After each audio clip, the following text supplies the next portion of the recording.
আসসালামু আলাইকুম। আজকে আপনাদেরকে আমি দেখাবো TP-Link রাউটারে ওয়াইফাই এর পাসওয়ার্ড চেঞ্জ করতে হয় কিভাবে। তো আমরা সরাসরি Chrome ব্রাউজারে চলে যাব। প্রথমে Chrome ব্রাউজারে ওপেন করব। ওপেন করার পর আমরা সার্চ বারে সার্চ করব 190.168.01। সার্চ বারে সার্চ দিলে প্রথমে যে অপশনটি আসবে সে অপশনে ক্লিক দেব। ক্লিক দেওয়ার পরে লোকাল পাসওয়ার্ড দেখাবে। নিজস্ব যে পাসওয়ার্ডটি আছে ওটা দিয়ে লগইন করে নিব। লগইন করার পরে আমরা সরাসরি 3 ডট আইকন আছে, 3 ডট আইকনে আমরা ক্লিক দিব। 3 ডট আইকনে ক্লিক দেওয়ার পরে এখানে আমাদের কিছু অপশন দেখাবে। তো আমরা ওয়ারলেস অপশন আছে, ওয়ারলেস অপশনে ক্লিক দিলে পাসওয়ার্ড অপশন দেখাচ্ছে। তো পাসওয়ার্ড অপশনে আমরা ক্লিক দিয়ে কেটে দিয়ে আমরা নতুন পাসওয়ার্ড দিয়ে আমি একটি নতুন যেকোনো একটি পাসওয়ার্ড দিচ্ছি এখানে দেখার জন্য। আপনারাও আপনাদের মতো দিয়ে দিবেন। দেওয়ার পরে আমি এখানে উপরে সেভ অপশন আছে, আপনাদের নিচেও থাকতে পারে।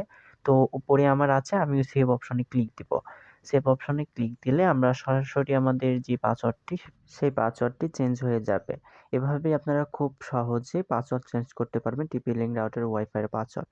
তো যদি ভিডিওটি ভালো লাগে অবশ্যই চ্যানেলটি সাবস্ক্রাইব করবেন এবং একটি লাইক করে আমাদের পাশে থাকবেন। ধন্যবাদ।